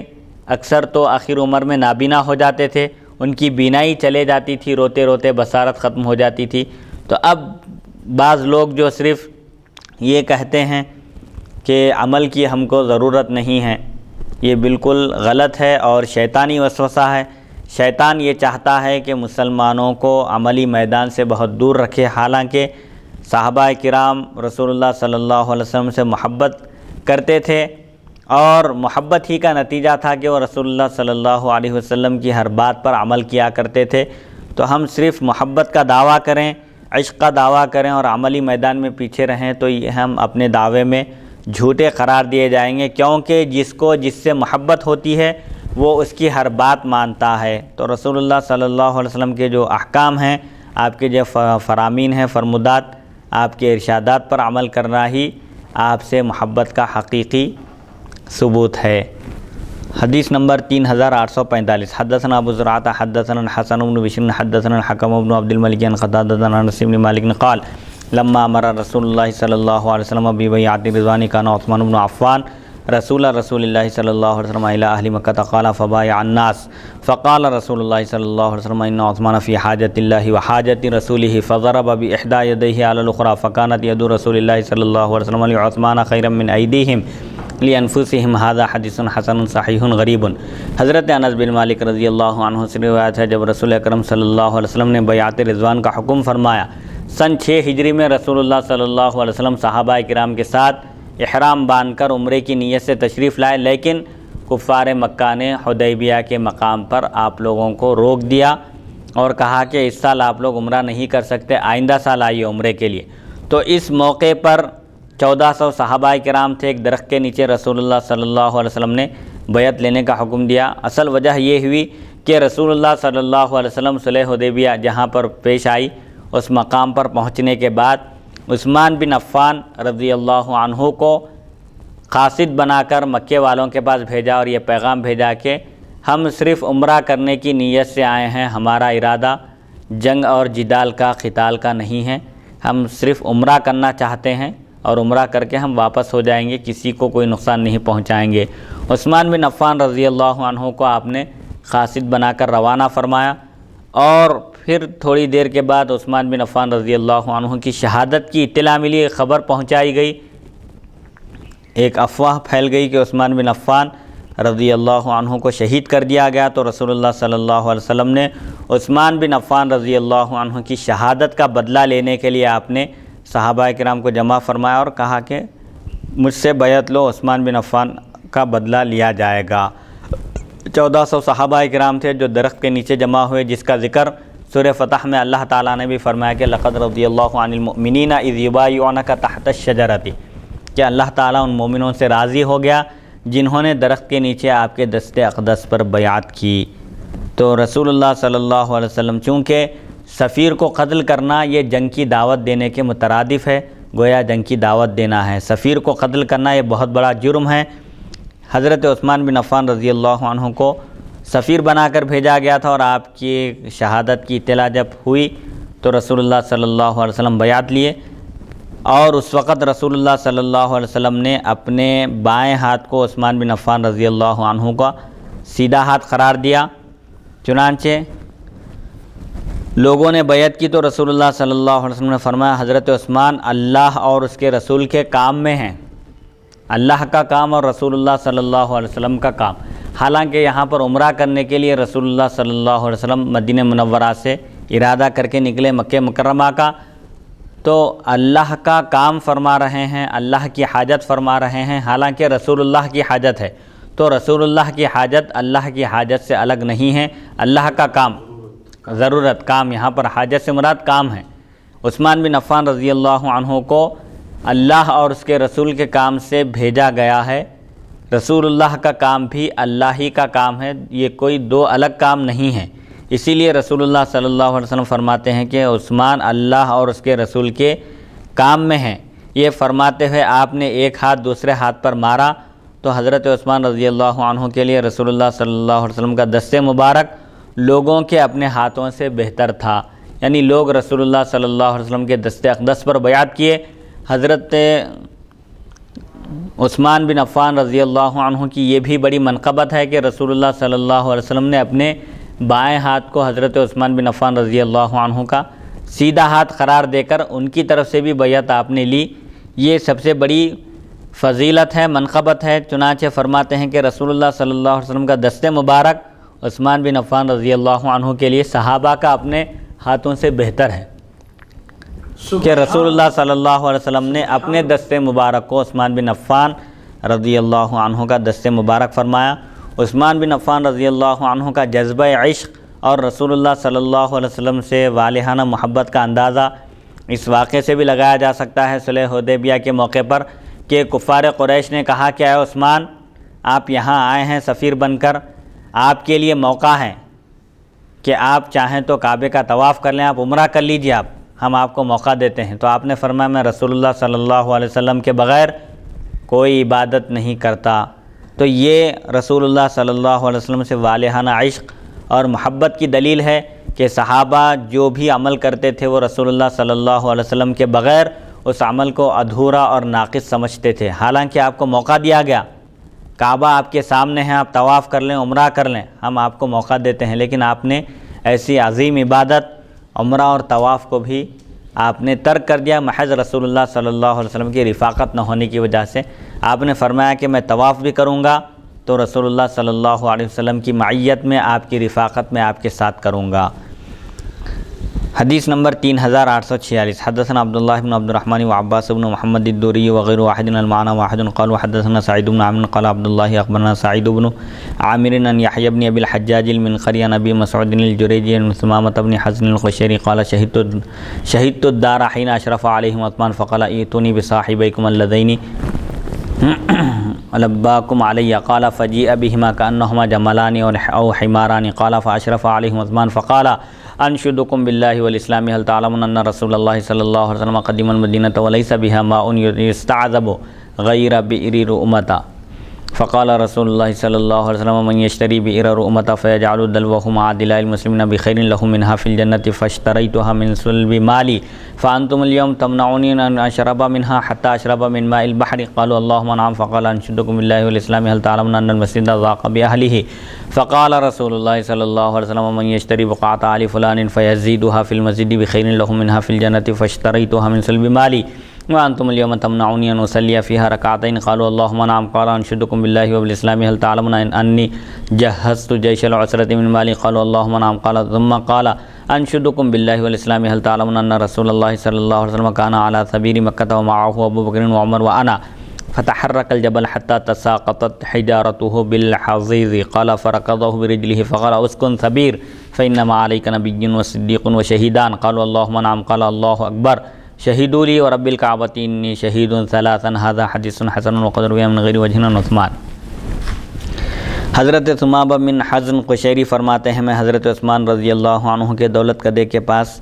حاضر ہوا۔ اس وقت حضرت عثمان رضی اللہ عنہ گھر کے اوپر سے لوگوں کی طرف متوجہ ہو کر فرما رہے تھے اپنے دو ساتھیوں کو بلاؤ جنہوں نے تمہیں میرے خلاف بھڑکایا ہے، جمع کیا ہے، ان دونوں کو بلاؤ۔ راوی فرماتے ہیں ان دونوں کو لایا گیا جنہوں نے یہ ماحول بنایا تھا اور حضرت عثمان بن عفان رضی اللہ عنہ کے خلاف لوگوں کو لڑنے کے لیے، جنگ کرنے کے لیے آمادہ کر لیا تھا۔ عثمان بن عفان رضی اللہ عنہ نے فرمایا ان دونوں کو بلاؤ جو اصل فساد اور فتنے کی جڑ اور بیج ہیں۔ ان دونوں کو لایا گیا، گویا کہ وہ 2 اونٹ یا 2 گدھے ہیں، یعنی دیکھنے میں ان لوگوں کی خلقت، کیونکہ عمل تو ان کا ایسا ہی ہے، لوگوں کے درمیان فتنہ اور فساد کا بیج بونا اور فتنہ بھڑکانا برپا کرنا۔ چنانچہ حضرت عمر رضی اللہ عنہ نے حذیفہ رضی اللہ عنہ کو بلایا،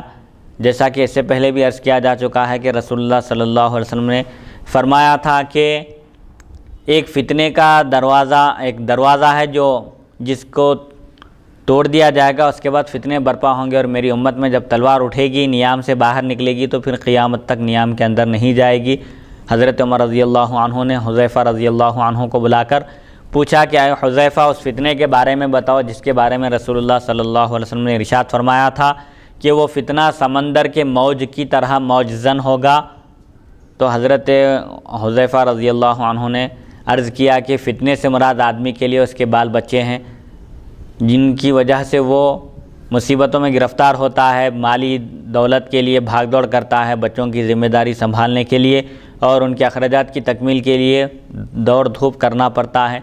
پھر ان چیزوں کا نماز اور روزے اور زکوٰۃ کے ذریعے کفارہ ہو جاتا ہے۔ بہت سارے ایسے فتنوں کا آپ نے ذکر کیا، تو حضرت عثمان نے فرمایا میں اس فتنے کے بارے میں، اس آزمائش کے بارے میں نہیں پوچھ رہا ہوں،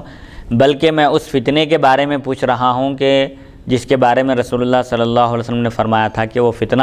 سمندر کی موج کی طرح موزن ہوگا۔ تو آپ نے فرمایا کہ اس فتنے سے آپ کا کوئی لینا دینا نہیں ہے، آپ کے ہوتے ہوئے وہ فتنہ برپا نہیں ہو سکتا، آپ اس فتنے کے لیے دروازہ ہیں، جب تک آپ ہیں وہ فتنہ ابھر نہیں سکتا۔ تو حضرت عمر نے پوچھا وہ دروازہ توڑا جائے گا یا کھولا جائے گا؟ تو حضرت حذیفہ نے عرض کیا کہ وہ دروازہ توڑ دیا جائے گا۔ تو حضرت عمر نے فرمایا تب تو پھر وہ قیامت تک بند نہیں کیا جا سکے گا۔ یہ آپ کی بصیرت ہے، یہ بصیرت ہے، علم کا اندازہ ہوتا ہے، یہ فراست ہے مومن کی۔ حضور صلی اللہ علیہ وسلم فرماتے ہیں مومن کی فراست سے بچو کیونکہ وہ اللہ کے نور سے دیکھتا ہے۔ جو بندہ فرائض کے علاوہ نوافل کے ذریعے اللہ کا تقرب حاصل کرتا ہے تو اللہ تعالیٰ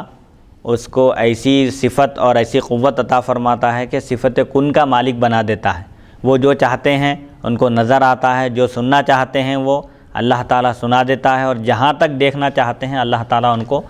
بتا دیتا ہے۔ جیسا کہ بخاری شریف کی مشہور روایت ہے، اللہ تعالیٰ فرماتا ہے بندے کو جب میں اپنا محبوب بنا لیتا ہوں تو اس کے کان بن جاتا ہوں جس سے وہ سنتا ہے، اس کی آنکھ بن جاتا ہوں جس سے وہ دیکھتا ہے، اس کے ہاتھ بن جاتا ہوں جس سے وہ پکڑتا ہے، تصرف کرتا ہے، اس کے پیر بن جاتا ہوں جس سے وہ چلتا ہے۔ تو بہرحال حضرت عثمان بن عفان رضی اللہ عنہ کی شہادت سے اس فتنے کا آغاز ہوتا ہے، اور پھر وہاں سے خانہ جنگی کا آغاز ہو گیا۔ چنانچہ حضرت عثمان بن عفان رضی اللہ عنہ نے فرمایا جن دونوں نے میرے خلاف بھڑکایا ہے ان کو لاؤ۔ ان دونوں کو لایا گیا، گویا کہ وہ اونٹ ہیں یا گدھے ہیں۔ آپ نے فرمایا فاشرف علیہم، حضرت عثمان رضی اللہ عنہ نے اوپر سے جھانک کر فرمایا میں تمہیں اللہ تعالیٰ اور اسلام کی قسم دے کر پوچھتا ہوں، قسم دیتا ہوں، کیا تم جانتے ہو کہ رسول اللہ صلی اللہ علیہ وسلم مدینہ طیبہ تشریف لائے تو وہاں بئر روما ایک کنویں کا نام ہے، بئر روما کے سوا اور کہیں میٹھا پانی نہیں تھا۔ رسول اللہ صلی اللہ علیہ وسلم نے فرمایا کون ہے جو بئر روما کو خرید کر اپنا ڈول مسلمانوں کے ڈول سے ملا دے، یعنی کون ہے جو بئر روما کو خرید کر مسلمانوں کے لیے مفت پانی کی سربراہی کا انتظام کر دے، اس کے بدلے جنت میں اس سے بہتر چیز ملے گی۔ پس میں نے اسے اپنی ذاتی مال سے خریدا، 35,000 درہم آپ نے اس کنویں کے مالک کو عطا کر کے اس کنویں کو مسلمانوں کے لیے وقف کر دیا، چاہے مالدار ہو یا فقیر، مسافر ہو یا مقیم، ہر ایک اس پانی سے استفادہ کر سکتے ہیں۔ آپ نے اپنے ذاتی صرفے سے 35,000 درہم، بعض روایتوں میں آیا ہے 35,000 درہم آپ نے اس یہودی کو عطا کیا اور اس کنویں کو مسلمانوں کے لیے وقف کر دیا۔ اور آج تم مجھے اس سے پانی پینے نہیں دیتے جس کنویں کو میں نے مسلمانوں کے لیے خریدا ہے اپنے ذاتی پیسوں سے، میں مالک ہوں، اور تم مجھے ہی اس کنویں سے پانی پینے سے روکتے ہو، یہاں تک کہ میں سمندر کا پانی پیتا ہوں۔ اس کنویں کا پانی میٹھا ہے، اس چشمے کا پانی میٹھا ہے، اس چشمے کا مالک میں خود ہوں، لیکن مجھے خود تم اس سے پانی پینے نہیں دیتے، یہاں تک کہ میں سمندر کا پانی پیتا ہوں۔ محاصرین نے کہا جنہوں نے آپ کا گھیراؤ کر رکھا تھا، آپ کو شہید کرنے کے در پہ تھے، انہوں نے کہا ہاں آپ نے ایسا کیا ہے، یہ آپ کا احسان ہے کہ آپ نے مسلمانوں کے لیے بئر روما کو وقف کیا۔ آپ نے فرمایا میں تمہیں اللہ تعالیٰ اور اسلام کی قسم دیتا ہوں، کیا تم جانتے ہو کہ نمازیوں کے لیے مسجد نبوی تنگ ہو گئی، مسجد چھوٹی ہو گئی، اسلام کا دائرہ وسیع ہوتا گیا اور لوگ جوق در جوق اسلام میں داخل ہوتے گئے، مسجد تنگ دامنی کا شکوہ کرنے لگی تو حضرت صلی اللہ علیہ وسلم نے فرمایا کون ہے جو فلاں خاندان کی زمین خرید کر مسجد کو وسیع کر دے، مسجد کی توسیع کرے، وقف کر دے اس کو، تو جنت میں اسے اس سے بہتر چیز ملے گی۔ تو میں نے وہ زمین اپنے ذاتی صرفے سے، اپنے ذاتی مال سے خریدی، اور آج حال یہ ہے کہ تم مجھے اس میں 2 رکعت پڑھنے سے روک رہے ہو۔ جس مسجد کی توسیع میں میرا حصہ ہے، میں نے کردار ادا کیا ہے، رول ادا کیا ہے، زمین کو اپنے ذاتی پیسوں سے خرید کر مسجد کے لیے میں نے وقف کر دیا، اسی مسجد میں مجھے نماز پڑھنے سے روکتے ہو؟ انہوں نے کہا ہاں یہ بھی آپ نے کیا ہے کہ مسجد تنگ دامنی کا شکوہ کر رہی تھی، آپ نے اس زمین کو خرید کر مسجد میں شامل کر دیا۔ پھر فرمایا میں تمہیں اللہ تعالیٰ اور اسلام کی قسم دے کر پوچھتا ہوں، کیا تم جانتے ہو کہ میں نے اپنے مال سے جیش و عسرت کے لیے سامان مہیا کیا؟ غزوہ تبوک کے موقع پر مسلمانوں کو سخت ضرورت تھی جنگی ساز و سامان کی، اور لشکر کو تیار کرنے کے لیے بہت سارے پیسوں کی ضرورت تھی۔ میں نے اس وقت اونٹوں کے ذریعے اور 1000 دینار کے ذریعے لشکر کے سامان کو فراہم کیا، کیا میں نے ایسا نہیں کیا؟ انہوں نے کہا ہاں آپ نے ایسا کیا ہے، یعنی غزوہ تبوک کے موقع پر آپ نے بڑی زبردست مدد فرمائی مسلمانوں کی۔ پھر فرمایا میں تمہیں اللہ تعالیٰ اور اسلام کی قسم دیتا ہوں، کیا تم جانتے ہو کہ نبی کریم صلی اللہ علیہ وسلم مکے کے ایک پہاڑ پر تھے جس کا نام ثبیر تھا، اور آپ کے ساتھ حضرت ابو بکر، حضرت عمر اور میں بھی تھا۔ حضرت عثمان فرماتے ہیں ایک موقع پر رسول اللہ صلی اللہ علیہ وسلم ثبیر پہاڑ پر چڑھے، اس وقت آپ کے ساتھ ابو بکر اور عمر تھے اور میں بھی موجود تھا۔ پہاڑ متحرک ہوا، حرکت کرنے لگا، جھومنے لگا، اپنی قسمت پر ناز کرنے لگا، یہاں تک کہ اس کے پتھر نیچے گرنے لگے۔ نبی اکرم صلی اللہ علیہ وسلم نے پاؤں کی ٹھوکر مار کر فرمایا اے ثبیر ٹھہر جا، تھم جا، کیونکہ تجھ پر ایک نبی، ایک صدیق اور 2 شہید ہیں۔ نبی سے مراد رسول اللہ صلی اللہ علیہ وسلم کی ذات اقدس ہے، صدیق اکبر، صدیق سے مراد حضرت ابو بکر صدیق رضی اللہ عنہ ہیں، اور 2 شہید سے مراد حضرت عثمان اور حضرت عمر ہیں رضی اللہ عنہم۔ تو فرمائے کیا یہ میری فضیلت نہیں ہے؟ اللہ اکبر۔ اچھا، ان محاصرین نے کہا ہاں ٹھیک ہے، آپ جو بیان کر رہے ہیں یہ آپ کے فضائل ہیں، کمالات ہیں، خوبیاں ہیں، ہم ان کا اعتراف کرتے ہیں، اقرار کرتے ہیں۔ حضرت عثمان رضی اللہ عنہ نے فرمایا اللہ اکبر، ان لوگوں نے میرے حق میں گواہی دی، اللہ بہت بڑا ہے، اللہ کا فضل ہے کہ انہوں نے کم سے کم میرے احسانات کا اعتراف تو کیا۔ یہ رب کعبہ کی قسم میں شہید ہوں، 3 مرتبہ آپ نے یہ بات فرمائی۔ رسول اللہ صلی اللہ علیہ وسلم نے بہت بڑی ایک پیشن گوئی بھی فرمائی تھی۔ ایک باغ میں آپ تشریف فرما تھے، ایک کے بعد ایک صحابہ آتے رہے، ہر ایک کو جنت کی خوشخبری دیتے رہے۔ تیسرے نمبر پر آپ نے فرمایا کہ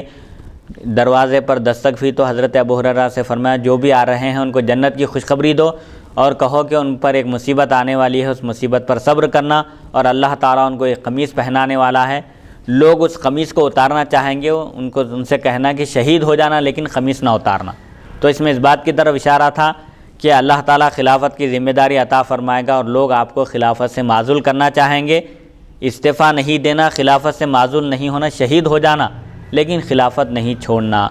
چنانچہ عثمان بن عفان فرماتے ہیں اللہ کی قسم، حضور کی جو پیشن گوئی ہے، آپ کی جو خوشخبری ہے میرے لیے شہادت کی، وہ 100% یقینی ہے، قطعی طور پر میں شہید ہونے والا ہوں۔ 3 مرتبہ آپ یہ فرمائے، اور مظلومانہ شہادت ہے آپ کی۔ آپ قرآن مجید کی تلاوت فرما رہے تھے، فَسَيَكْفِيكَهُمُ اللَّهُ، قرآن مجید کے پہلے پارے کی آیت اختتام کی، جس پر آپ کی شہادت ہوئی اور خون کے قطرے گرے قرآن مجید کے صفحے پر۔ فَسَيَكْفِيكَهُمُ اللَّهُ کا مفہوم ہے عنقریب اللہ تعالیٰ ان لوگوں سے آپ کی حفاظت فرمائے گا۔ اللہ تعالیٰ نے آپ کی حفاظت فرمائی، آپ کو شہادت کے مرتبے سے سرفراز فرمایا۔ کہا جاتا ہے کہ قرآن مجید کا وہ نسخہ جو حضرت عثمان بن عفان رضی اللہ عنہ کی شہادت کے وقت آپ جس کی تلاوت فرما رہے تھے، آج بھی وہ محفوظ ہے، اور خون کے قطرے اس پر پڑے ہوئے ہیں، خون کے قطروں کا نشان موجود ہے۔ حدیث نمبر 3847۔ اس قرآن مجید کے اس واقعے میں اور اس آیت سے یہ بات معلوم ہوتی ہے کہ حق کی اگر کوئی بات ہو جی تو حق پر اگرچہ کہ جان چلی جائے لیکن حق کا دامن چھوڑنا نہیں چاہیے۔ جی اس میں امت کے لیے کیا یہ تعلیم ہے؟ یہی تعلیم ہے کہ اگر کوئی آدمی حق پر ہو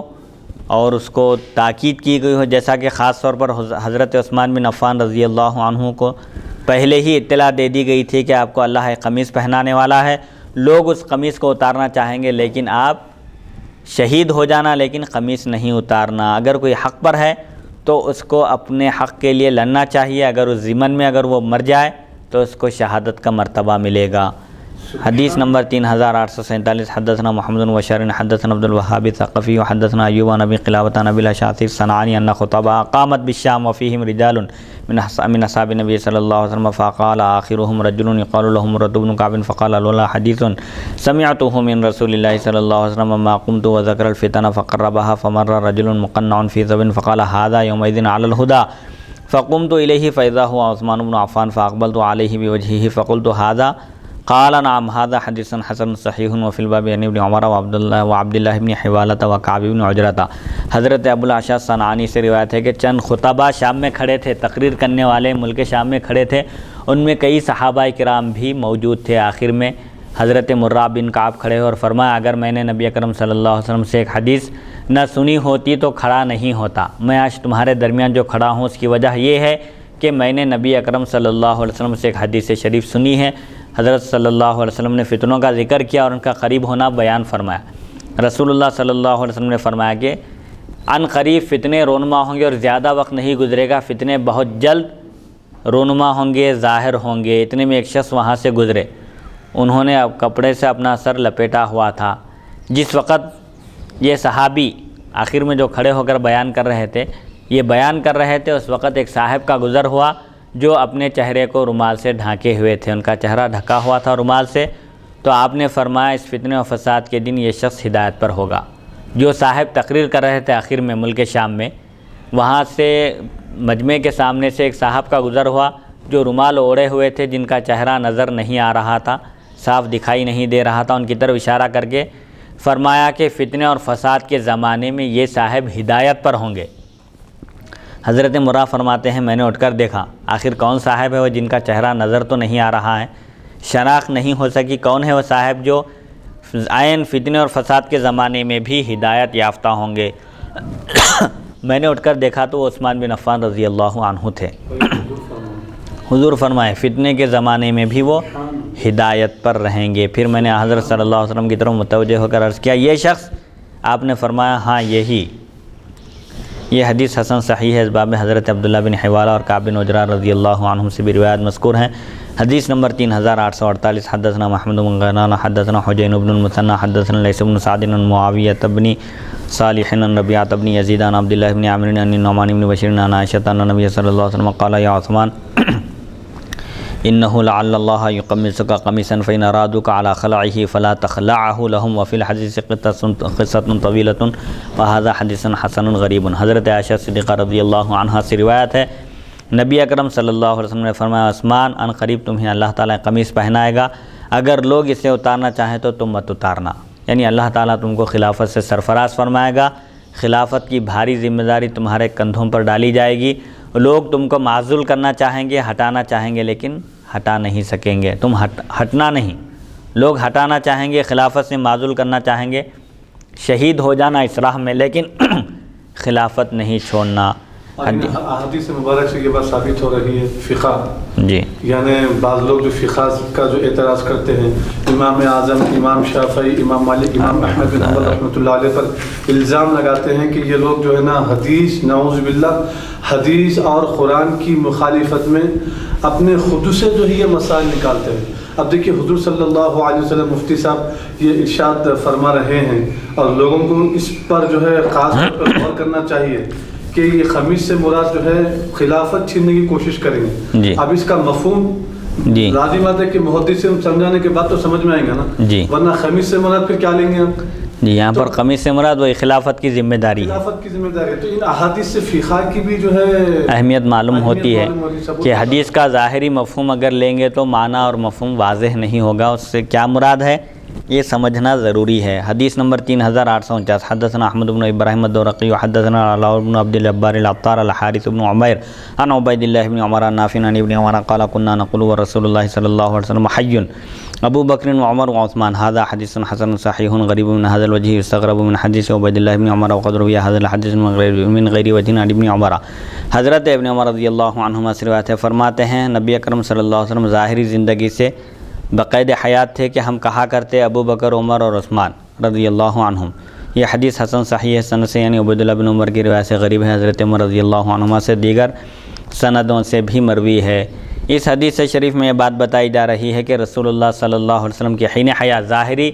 طور پر جب رسول اللہ صلی اللہ علیہ وسلم دنیا میں موجود تھے اس وقت بھی ہم یہ کہتے تھے کہ ابو بکر عمر اور عثمان، ابو بکر عمر اور عثمان، یعنی یہ ترتیب بتا رہے ہیں کہ رسول اللہ صلی اللہ علیہ وسلم کی حین حیات بھی ان لوگوں کی شخصیتوں کا چرچا تھا اور ان لوگوں کے مسلمانوں پر احسانات تھے، ان کی فضیلت بھی معلوم ہوتی ہے کہ رسول اللہ صلی اللہ علیہ وسلم کے بعد نہیں، آپ کی حین حیات ہی ظاہری زندگی میں بھی ہم کہا کرتے تھے رسول اللہ صلی اللہ علیہ وسلم ابو بکر اور عمر اور عثمان۔ یہ ترتیب بتا رہے ہیں کہ اجماع امت ہے اس بات پر کہ تمام امت میں انبیاء کرام علیہم الصلاۃ والسلام کے بعد سب سے معزز اور مکرم ہستی سیدنا ابو بکر صدیق، پھر حضرت عمر فاروق، پھر حضرت عثمان غنی، پھر حضرت سیدنا علی بن ابی طالب کرم اللہ وجہہ ورضی اللہ عنہم کی ہے۔ حدیث نمبر 3850 حدثنا ابراہیم بن سعید الجوہری حدثنا شاذان الاسود بن عامر عن سنان بن ہارون عن کلیب بن وائل عن ابن عمر قال ذکر رسول اللہ صلی اللہ علیہ وسلم فتنة فقال يقتل هذا فيها مظلوما لعثمان هذا حدیث حسن غریب من هذا الوجہ۔ حضرت ابن عمر رضی اللہ عنہما سے روایت ہے رسول اکرم صلی اللہ علیہ وسلم نے ایک فتنے کا ذکر کرتے ہوئے حضرت عثمان بن عفان رضی اللہ عنہ کے متعلق فرمایا یہ اس میں مظلوم شہید ہوں گے۔ ایک فتنے کا ذکر فرمایا، پیشن گوئی ہے، یہ ایک فتنہ رونما ہوگا، ایک فتنہ واقع ہوگا اور اس فتنے میں عثمان بن عفان رضی اللہ عنہ ظلماً شہید کیے جائیں گے۔ یہ رسول اللہ صلی اللہ علیہ وسلم کے علم غیب کی دلیل ہے اور حضرت عثمان بن عفان رضی اللہ عنہ کے لیے شہادت کی پیشن گوئی ہے۔ حدیث نمبر 3851 حدثنا صالح بن عبداللہ حدثنا ابو عوانۃ عثمان بن عبداللہ بن موہب ان رجلا من اہل مصر حج البیت فرأى قوما جلوسا فقال من هؤلاء قالوا قریش قال فمن هذا الشيء قالوا ابن عمر فأتاه فقال إني سائلك عن شيء حدثني أنشدك بحرمة هذا البيت أتعلم أن عثمان فر يوم أحد قال نعم قال أتعلم أنه تغيب عن بيعة رضوان فلم يشهدها قال نعم أتعلم أنه تغيب يوم بدر فلم يشهد قال نعم فقال الله أكبر فقال له ابن عمر تعال حتى أبين لك ما سألت عنه أما فراره يوم أحد فأشهد أن الله قد عفى عنه وغفر له وأما تغيبه يوم بدر فإنه كانت عنده أو تحته ابنة رسول الله صلى الله عليه وسلم فقال له رسول الله صلى الله عليه وسلم لك أجر رجل شهد بدرا وسهمه وأما تغيبه عن بيعة رضوان فلو كان أحد أعز ببطن مكة من عثمان لبعثه رسول الله صلى الله عليه وسلم مكان عثمان بعث رسول الله صلى الله عليه وسلم عثمان وكانت بيعة رضوان بعدما ذهب عثمان إلى مكة قال فقال رسول الله صلى الله عليه وسلم بيده اليمنى هذه يد عثمان وضرب بها على يده وقال هذه لعثمان قال له اذهب بهذا الآن معك هذا حديث حسن صحيح۔ تو یہ جو حدیث شریف گزری ابھی اوپر حدیث نمبر 3850 اس میں رسول اللہ صلی اللہ علیہ وسلم کا علم غیب بھی معلوم ہوتا ہے کہ کون کب انتقال کرنے والے ہیں اور ان کی موت کیسی ہونے والی ہے۔ حضرت عثمان بن عفان رضی اللہ عنہ کا آپ نے ذکر فرمایا کہ اس فتنے میں ان کا انتقال ہوگا، ان کی شہادت ہوگی، ان کو مظلوم حالت میں شہید کیا جائے گا۔ عثمان بن عبداللہ بن موہب سے ایک مصری آدمی نے موہب سے روایت ہے ایک مصری آدمی نے حج کیا، پھر اس نے کچھ لوگوں کو بیٹھے ہوئے دیکھ کر پوچھا، کعبۃ اللہ شریف کے پاس کچھ لوگ بیٹھے ہوئے تھے، اس مصری شخص نے پوچھا کہ یہ کون لوگ ہیں؟ لوگوں نے کہا یہ قریش ہیں۔ اس نے پوچھا یہ بزرگ کون ہیں جو ان کے درمیان بیٹھ کر بیان کر رہے ہیں، وعظ و نصیحت کر رہے ہیں، درس دے رہے ہیں، ان میں نمایاں نظر آ رہے ہیں؟ تو لوگوں نے کہا، انہوں نے کہا کہ یہ ابن عمر رضی اللہ عنہما ہیں، صحابی رسول صلی اللہ علیہ وسلم۔ چنانچہ وہ شخص آپ کے پاس آیا اور کہا میں آپ سے ایک بات پوچھتا ہوں، مجھے بتائیے اس گھر کی حرمت کی قسم کیا آپ جانتے ہیں؟ اس شخص کے دل میں حضرت عثمان رضی اللہ عنہ کے تعلق سے غلط فہمی تھی، تو اس نے ابن عمر رضی اللہ عنہما کو دیکھا تو آپ سے آ کر غلط فہمی کا ازالہ کیا، پوچھا۔ اس کے دل میں جو شکوک و شبہات تھے اس کا اظہار کیا۔ کیا آپ جانتے ہیں کہ حضرت عثمان رضی اللہ عنہ جنگ احد کے دن میدان جنگ سے بھاگ گئے تھے، فرار ہو گئے تھے؟ ایک اعتراض ہے اس کا یہ۔ آپ نے فرمایا ہاں۔ کیا بھاگ گئے تھے؟ پوچھا ہاں۔ آپ نے فرمایا ہاں۔ اس نے پوچھا کہ آپ جانتے ہیں کہ وہ بیعت رضوان سے بھی غائب تھے؟ جس وقت حضور صلی اللہ علیہ وسلم نے صحابہ کرام سے درخت کے نیچے بیعت لی اس وقت بھی وہ موجود نہیں تھے، اس میں آپ موجود نہ تھے؟ حضرت ابن عمر نے فرمایا ہاں۔ اس شخص نے پوچھا کہ آپ جانتے ہیں کہ وہ بدر کے دن بھی نہیں تھے، جنگ بدر میں بھی شریک ہونے کا ان کو اعزاز حاصل نہیں ہوا؟ آپ نے فرمایا ہاں۔ اس نے کہا اللہ اکبر۔ حضرت عبداللہ بن عمر رضی اللہ عنہما نے فرمایا میں تجھے ان امور کو وضاحت کر کے بتاؤں جن کے بارے میں تو نے پوچھا ہے؟ حضرت ابن عمر رضی اللہ عنہما نے فرمایا ٹھیک ہے، تمہارے یہ اعتراضات ہیں تو اب ان کے جوابات سنو۔ تمہارے دل میں جو شکوک و شبہات پیدا ہو گئے ہیں، میں ان شکوک و شبہات کا ازالہ کرنا چاہتا ہوں، تمہارے ڈاؤٹ کو میں کلیئر کرنا چاہتا ہوں، لہٰذا تم آؤ اور میری وضاحت سنو۔ جنگ احد میں آپ کے متعلق میں گواہی دیتا ہوں کہ اللہ تعالیٰ نے مسلمانوں کو اور آپ کو معاف فرما دیا۔ جنگ احد میں شیطان ایک چال یہ چلا کہ وہ لوگوں کے درمیان مسلمانوں کے حق میں جنگ احد میں کامیابی ہو رہی تھی، لیکن رسول اللہ صلی اللہ علیہ وسلم نے جب جنگ کا آغاز فرمانے سے پہلے آپ نے ہدایت دی تھی، ایک مقام پر 50 تیر انداز صحابہ کو ٹھہرا کیا اور فرمایا کہ ہر حال میں یہ جگہ نہ چھوڑنا، چاہے مسلمانوں کو فتح ہو یا شکست، یہ جگہ نہیں چھوڑنا۔ رسول اللہ صلی اللہ علیہ وسلم صحابہ کرام کے ساتھ جنگ شروع کیے اور ابتدا میں مسلمانوں کو فتح و نصرت حاصل ہوئی اور بعض مسلمان مال غنیمت لوٹنے میں مصروف ہو گئے،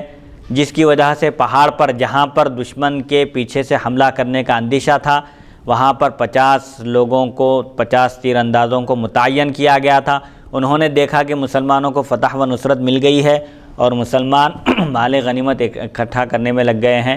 تو ان لوگوں نے بھی اپنی جگہ چھوڑ دی۔ صرف چند لوگ وہاں پر ثابت قدم رہے۔ خالد بن ولید رضی اللہ عنہ اس وقت تک مسلمان نہیں ہوئے تھے، وہ اپنے لشکر کو لے کر کفار کے لشکر کو لے کر فرار اختیار کر رہے تھے، لیکن انہوں نے جب دیکھا کہ مسلمانوں کے پیچھے سے کوئی حفاظت نہیں ہے، جہاں پر رسول اللہ صلی اللہ علیہ وسلم نے 50 تیر اندازوں کو ٹھہرا کیا تھا، وہاں سے مسلمانوں پر حملہ آور ہونے کا موقع ملتے ہی انہوں نے لشکر کا رخ اس طرف موڑا، اور جو صحابہ وہاں پر حضور صلی اللہ علیہ وسلم کے حکم عالی آپ کے ارشاد کے مطابق اپنی جگہ نہیں چھوڑے تھے، انہوں نے ڈٹ کر مقابلہ کیا، لیکن وہ تعداد میں کم تھے، وہ سب کے سب شہید ہو گئے، اور اس طرح کفار مسلمانوں پر حملہ کر دیے اور وہ فتح و نصرت شکست میں بدل گئی۔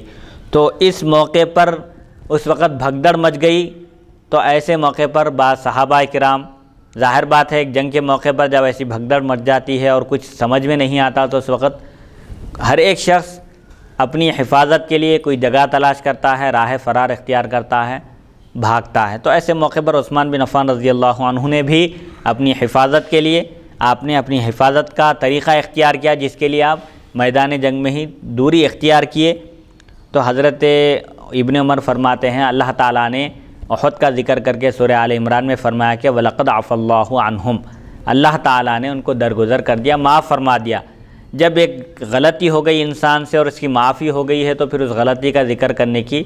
ضرورت نہیں ہے، شرعاً درست نہیں ہے۔ اللہ تعالیٰ نے خوشخبری بھی دے دی، ایسا معاملہ نہیں ہے کہ کسی سے گناہ ہو گیا اور انہوں نے توبہ کیا، اس کی توبہ قبول ہوئی یا نہیں ہوئی یہ معلوم نہیں ہے، ایسا نہیں ہے۔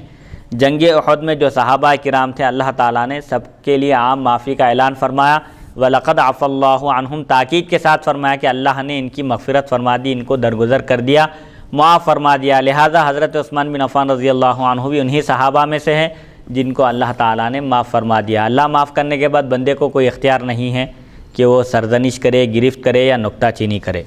ایک جواب دے دیا گیا۔ اب دوسرا جواب،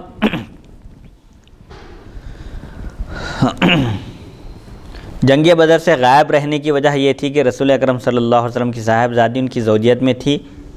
رسول اللہ صلی اللہ علیہ وسلم نے ان سے فرمایا تمہارے لیے اس شخص کے اتنا ثواب اور مال غنیمت میں سے حصہ ہے جو بدر میں شریک ہوا۔ اس وقت حضرت عثمان بن عفان رضی اللہ عنہ کی زوجہ بیمار تھیں، ان کی تیمارداری کے لیے رسول اللہ صلی اللہ علیہ وسلم نے حضرت عثمان بن عفان سے فرمایا آپ کو جنگ میں شریک ہونے کی ضرورت نہیں ہے، ان کی تیمارداری کیجیے، ان کی خدمت کیجیے، اور اس جنگ سے واپس ہونے تک ان کا وصال بھی ہو گیا تھا۔ اور حضور صلی اللہ علیہ وسلم کا یہ اختیار ہے۔ حضرت عثمان بن عفان جنگ بدر میں شریک نہیں ہوئے، لیکن آپ نے ان کو جنگ بدر میں شریک ہونے والے صحابہ کے برابر قرار دیا، نہ صرف درجے میں بلکہ مال غنیمت میں سے جو حصہ دیا جانا تھا اس میں سے بھی آپ نے حضرت عثمان بن عفان رضی اللہ عنہ کو حصہ عطا فرمایا، اور جو جنگ بدر میں شریک ہونے کی جو فضیلت تھی اس میں بھی آپ نے شریک فرمایا۔ یہ رسول اللہ صلی اللہ علیہ وسلم کا اختیار ہے۔ رسول اللہ صلی اللہ علیہ وسلم کے حکم عالی کی تعمیل میں آپ جنگ بدر میں شریک نہیں ہو سکے، آپ کی صاحبزادی کی آپ نے تیمارداری کی، مزاج پرسی کی، ان کی خدمت کی، حتیٰ کہ ان کا وصال ہو گیا۔ تو یہ رسول اللہ صلی اللہ علیہ وسلم کے حکم ہی سے تھا، اسی لیے اس پر بھی کوئی اعتراض نہیں کرنا چاہیے۔ اب رہا تیسرا مسئلہ، جو آپ بیعت رضوان میں شریک نہیں تھے، رہا بیعت رضوان سے آپ کا غائب ہونا، تو اگر وادی مکہ میں کوئی شخص حضرت عثمان بن عفان رضی اللہ عنہ سے زیادہ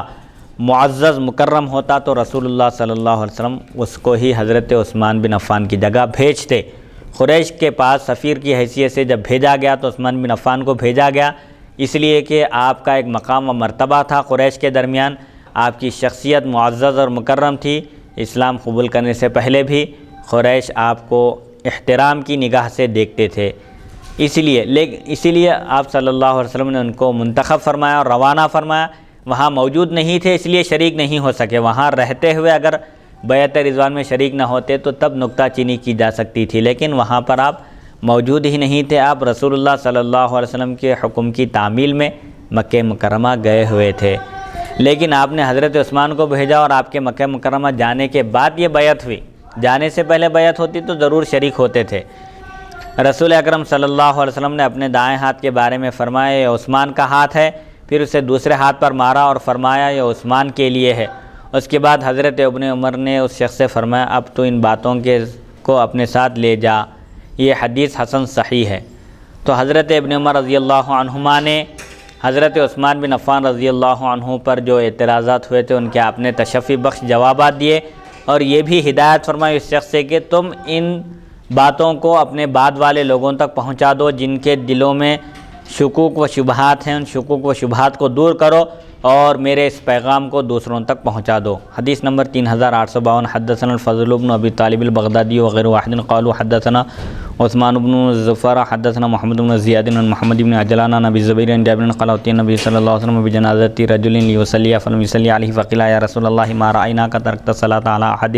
قبل هذا قال انه كان يبغض عثمان فابغضه الله۔ هذا حديث غريب لا نعرفه الا من هذا الوجه۔ محمد بن زیاد هذا هو صاحب میمون بن مہران ضعیف فی الحدیث جدا، ومحمد بن زید زیاد صاحب محمد بن زید زیاد صاحب ابی ہریرہ وهو بصری ثقۃ ويكنى ابا الحارث، ومحمد بن زیاد الالحانی صاحب ابی امامۃ ثقۃ شامی يكنى ابا سفیان۔ حضرت جابر رضی اللہ عنہ سے روایت ہے نبی اکرم صلی اللہ علیہ وسلم کی خدمت میں ایک جنازہ لایا گیا تاکہ آپ اس کی نماز جنازہ پڑھیں، لیکن آپ صلی اللہ علیہ وسلم نے نماز جنازہ نہیں پڑھی۔ عرض کیا گیا یا رسول اللہ صلی اللہ علیہ وسلم اس سے پہلے ہم نے آپ کو کسی کی نماز جنازہ چھوڑتے نہیں دیکھا۔ آپ نے فرمایا یہ شخص عثمان بن عفان رضی اللہ عنہ سے بغض رکھتا تھا تو اللہ تعالیٰ کا بھی یہ مبغوض ہوا، یعنی جو سیدنا عثمان بن عفان رضی اللہ عنہ سے نفرت کرے، آپ کی ذات سے نفرت رکھے، آپ سے بغض رکھے، اس کے لیے اتنی بڑی وعید ہے کہ رسول اللہ صلی اللہ علیہ وسلم اس کی نماز جنازہ نہیں پڑھے۔ رسول اللہ صلی اللہ علیہ وسلم کے عہد مبارک میں ایک شخص کا جنازہ لایا گیا، رسول اللہ صلی اللہ علیہ وسلم نے اس کی نماز جنازہ پڑھانے سے انکار فرما دیا۔ کتنا بدبخت ہے وہ شخص، اس کا اندازہ ہو سکتا ہے کہ سید الرسل سید الانبیاء اس کی نماز جنازہ نہیں پڑھائے۔ لوگوں نے عرض کیا کہ آج تک آپ کبھی کسی کی نماز جنازہ پڑھانے سے انکار نہیں کیے، کیا بات ہے کہ ایسا بدبخت اور محروم شخص ہے کہ آپ اس کی نماز جنازہ پڑھانے سے انکار کر رہے ہیں؟ تو آپ نے فرمایا کہ یہ عثمان بن عفان سے بغض رکھتا تھا، اسی لیے یہ اللہ کا بھی مبغوض ہو گیا، اللہ کی نظر میں بھی یہ گر گیا ہے، لہٰذا میں اس کی نماز نہیں پڑھاؤں گا۔ تو جو لوگ سیدنا عثمان بن عفان رضی اللہ عنہ سے بغض رکھتے ہیں، آپ کی ذات سے نفرت کرتے ہیں، کینہ اور بغض اپنے سینے میں رکھتے ہیں، آپ کی ذات کے تعلق سے ان کو آگاہ ہو جانا چاہیے کہ عثمان بن عفان رضی اللہ عنہ سے بغض اللہ سے بغض ہے، اور رسول اللہ صلی اللہ علیہ وسلم بھی اس سے سخت ناراض ہوتے ہیں، جیسا کہ اس واقعے سے ظاہر ہے۔ حدیث نمبر 3853 حدثنا احمد بن عبد الضبی حدثنا حماد بن زید بن نیب عن ابی عثمان النہدی عن ابی موسیٰ الاشعری قال انطلقت مع النبی صلی اللہ علیہ وسلم فدخل حائط الانصار فقضى حاجته فقال لي يا ابا موسى املك علي الباب فلا يدخلن علي احد الا باذن فجاء رجل فضرب الباب فقلت من هذا قال ابو بکر فقلت يا رسول الله هذا ابو بکر يستأذن قال اذن له وبشره بالجنة فدخل وجاء رجل اخر فضرب الباب فقلت من هذا فقال عمر فقلت يا رسول الله هذا عمر يستأذن قال افتح له وبشره بالجنة ففتحت ودخل بشرته بالجنة فجاء رجل اخر فضرب الباب فقلت من هذا فقال عثمان قلت يا رسول الله هذا عثمان يستأذن قال افتح له وبشره بالجنة على بلوى تصيبه هذا حديث حسن صحيح وقد روي عن غير وجه عن ابي عثمان النہدی وفي الباب عن جابر بن عمر۔ حضرت ابو موسیٰ اشعری رضی اللہ عنہ سے روایت ہے، فرماتے ہیں میں نبی کریم صلی اللہ علیہ وسلم کے ساتھ چلا، آپ انصار کے ایک باغ میں داخل ہوئے، تشریف لے گئے، قضائے حاجت فرمائی اور پھر مجھ سے فرمایا ابو موسیٰ دروازے پر رہو، میرے پاس بلا اجازت کوئی نہ آ سکے۔ اس کے بعد ایک شخص آیا اور انہوں نے دروازہ کھٹکھٹایا، میں نے پوچھا کون ہے؟ کہا میں ابو بکر ہوں۔ میں نے نبی اکرم صلی اللہ علیہ وسلم کی خدمت میں عرض کیا یا رسول اللہ ابو بکر رضی اللہ عنہ اندر آنے کی اجازت طلب کرتے ہیں۔ آپ نے فرمایا انہیں اندر آنے کی اجازت دو اور جنت کی خوشخبری بھی دے دو۔ چنانچہ وہ اندر داخل ہوئے۔ پھر دوسرے شخص نے آ کر دروازہ کھٹکھٹایا، میں نے پوچھا کون ہے؟ آنے والے نے کہا میں عمر ہوں۔ فرماتے ہیں میں نے عرض کیا یا رسول اللہ صلی اللہ علیہ وسلم حضرت عمر رضی اللہ عنہ اندر آنے کی اجازت طلب کرتے ہیں۔ آپ نے فرمایا ان کے لیے دروازہ کھول دو اور ان کو بھی جنت کی خوشخبری دے دو۔ فرماتے ہیں میں نے دروازہ کھولا اور انہیں جنت کی خوشخبری دے دی، وہ اندر تشریف لے آئے۔ پھر ایک صاحب آئے اور انہوں نے دروازہ کھٹکھٹایا، میں نے پوچھا کون ہے؟ انہوں نے کہا عثمان ہوں۔ میں نے عرض کیا یا رسول اللہ صلی اللہ علیہ وسلم حضرت عثمان آئے ہیں، اجازت مانگتے ہیں اندر داخل ہونے کی۔ حضور صلی اللہ علیہ وسلم نے فرمایا ان کے لیے دروازہ کھول دو اور انہیں اس پر جس کا وہ شکار ہوں گے، جس مصیبت میں وہ مبتلا ہوں گے، جنت کی خوشخبری دے دو۔ ایک بلوہ، ایک مصیبت نازل ہوگی ان پر، اس میں صبر کریں گے وہ اور صبر کا دامن مضبوطی سے تھامے رہیں گے، ان کے لیے بھی جنت ہے۔ اس میں حضرت سیدنا عثمان بن عفان رضی اللہ عنہ کی شہادت کی بھی خوشخبری دی گئی، جنتی ہونے کی بھی خوشخبری دی گئی اور پیشن گوئی کر دی گئی کہ آپ کے خلافت کے زمانے میں آپ پر ایک مصیبت آئے گی اور ایک مصیبت کا آپ شکار ہوں گے، اس پر آپ کو صبر کرنا ہوگا اور اللہ تعالیٰ آپ کو ایک قمیص پہنائے گا، یعنی خلافت سے سرفراز فرمائے گا۔ اس خلافت سے لوگ آپ کو معزول کرنا چاہیں گے لیکن آپ